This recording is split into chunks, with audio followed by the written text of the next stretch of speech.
welcome back to my channel.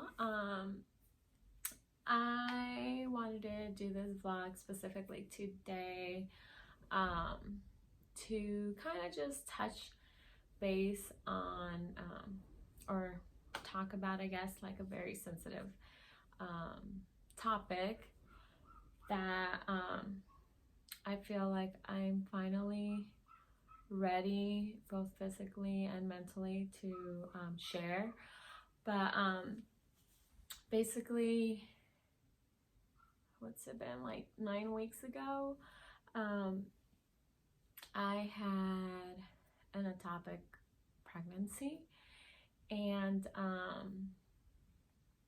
basically I had found out that I was pregnant on my birthday weekend, which was January 25th. I was feeling nauseous and kind of like I was supposed to get my menstrual cycle. Sorry if it's TMI, but I had missed. So I was kind of thinking like maybe I should take a pregnancy test, and Brandon and I have been trying. It's been definitely hard for me, especially since I was diagnosed with PCOS.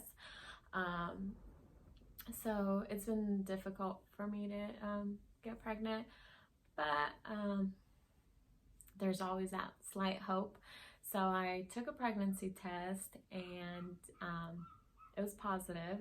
The line was very faint, so I figured maybe it was still early, and was like, I'll probably take one in a few days.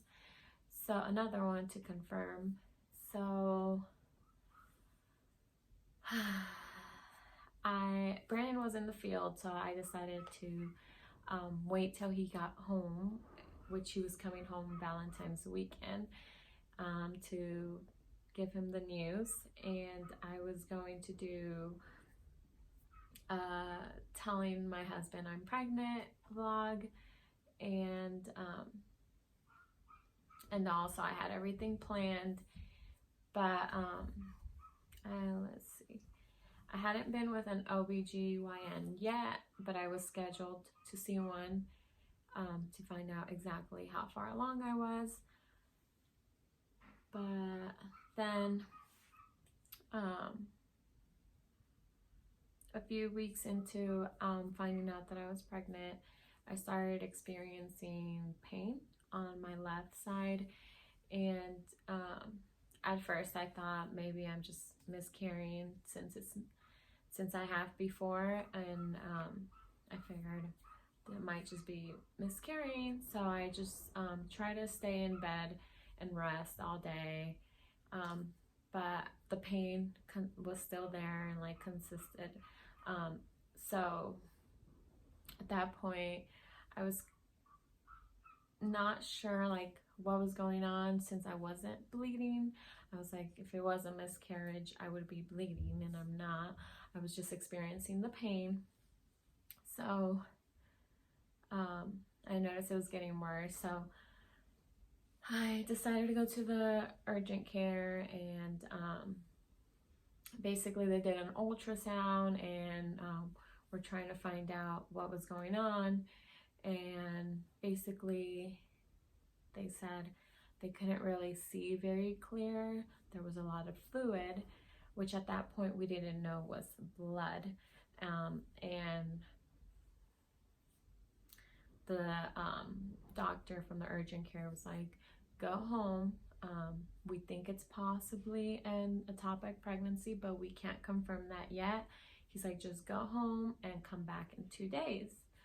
Well, I went home, and at this point my friend was like, why don't you come stay with me just in case things get worse, and so she could watch Eli and just basically help me out, since she knew I was in a lot of pain. So I went home. At this point I started bleeding, and I couldn't keep anything down. I was just very nauseous and just throwing everything up. My body was rejecting everything. So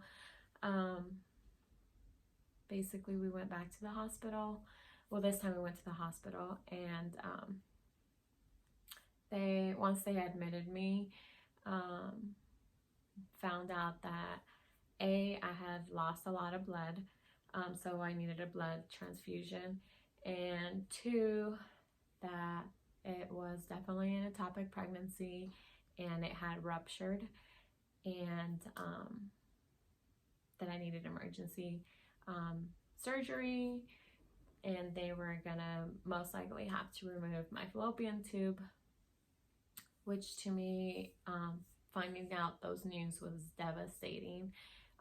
Fact being that I knew I have PCOS, and that my right ovary is not functioning well. So to have to find out that my left my left fallopian tube was going to have to be removed, it was very what would be the word? Like devastating and sad, because I felt like that my left side was my only hope of getting pregnant.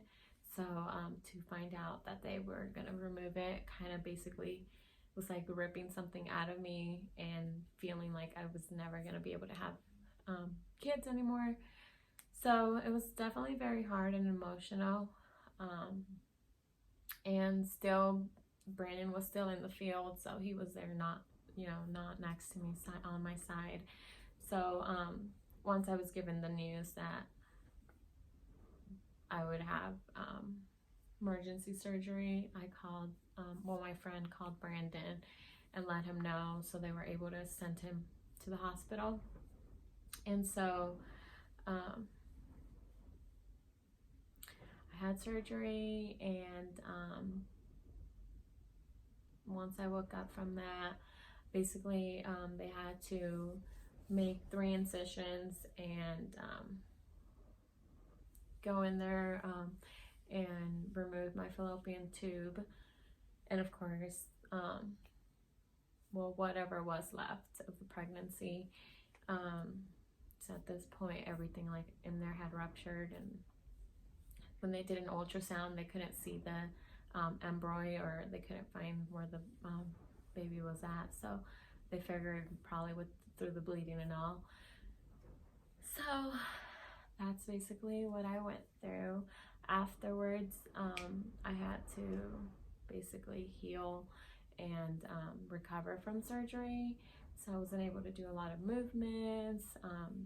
It was painful, like my whole belly area bruised up, and I was just not particularly in bed rest, because they still wanted me to stay physical, like active, so that I wouldn't get any blood clots. But so I tried moving around, but definitely was a long recovery, both physically and emotionally, because I would just remember like waking up at night and just crying, just thinking like how excited I was about being pregnant. And to me, like, I always say Eli's like a miracle baby, because I already knew like something wasn't right in me, and like I'm prior to being diagnosed with PCOS, I already knew like I didn't have my menstrual cycles every month, and just something wasn't right inside of me. So to me, like, Eli was a miracle that I got pregnant.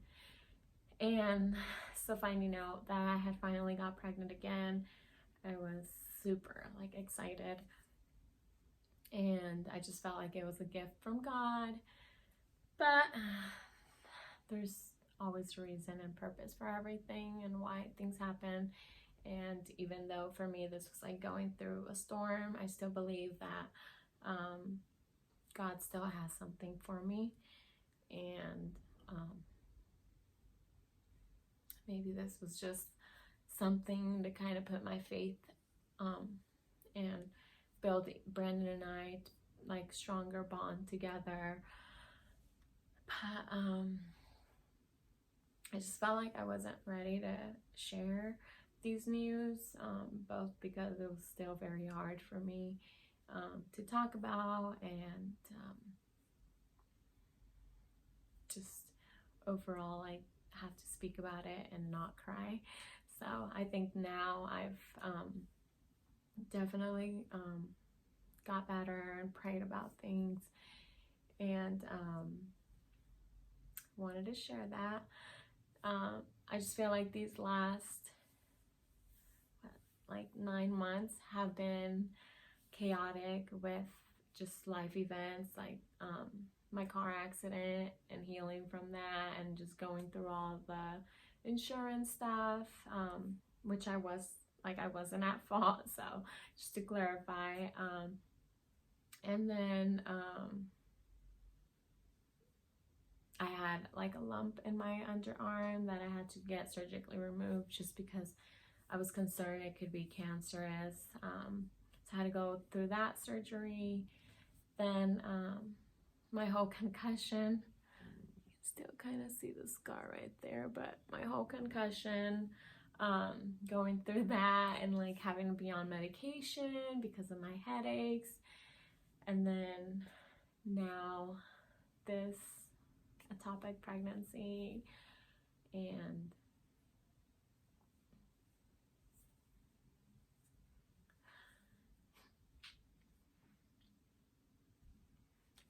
it's just been a rough 9 months, but hopefully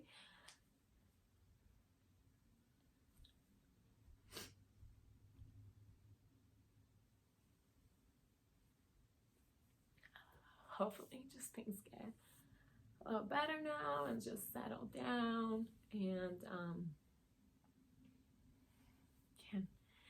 can be a little smooth ride from here.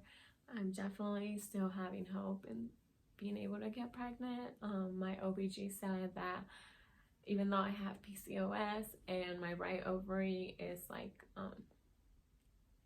has cysts, and that it still doesn't mean that it's impossible, that there can still be a slight chance of me getting pregnant. So I have hope and faith that whenever we're ready, God will send us a little baby. And anyone that's had a miscarriage or has gone through this, like, I know what it's like, and I'm sorry, but all these little things are just things to make us stronger. It's just the storm we're going through, and there will be a rainbow at the end of the storm. So something to keep your eye on and focus on, that it's not going to be forever. You're not going to always have this pain. I definitely, I've had a miscarriage before, and I felt like that was a little easier to, like, still hard, but it was still like not as traumatic as what I went through with the ectopic pregnancy. And so anyone that's out there that's watching this video, if you've ever gone through any of this, like, definitely reach out if you're struggling, or it's I mean, the only thing that kept me through was just praying and having faith and hope that everything's gonna get better. And I'm a strong believer in everything happens for a reason. So maybe I wasn't ready, I don't know, but definitely that's just something I wanted to share, and reason why I haven't been very active on YouTube. But I feel like I said this on my last video, but I definitely will plan and hope to be more active. And I love vlogging, and I love having you guys, my subscribers, as my family and my YouTube family, basically. And it's just, you guys are always so positive, and you guys enlighten me and make me happy, and want to keep doing this with all your guys' positive feedback. And I love you all, and thanks for being patient with me. See you guys in my next video. Adios.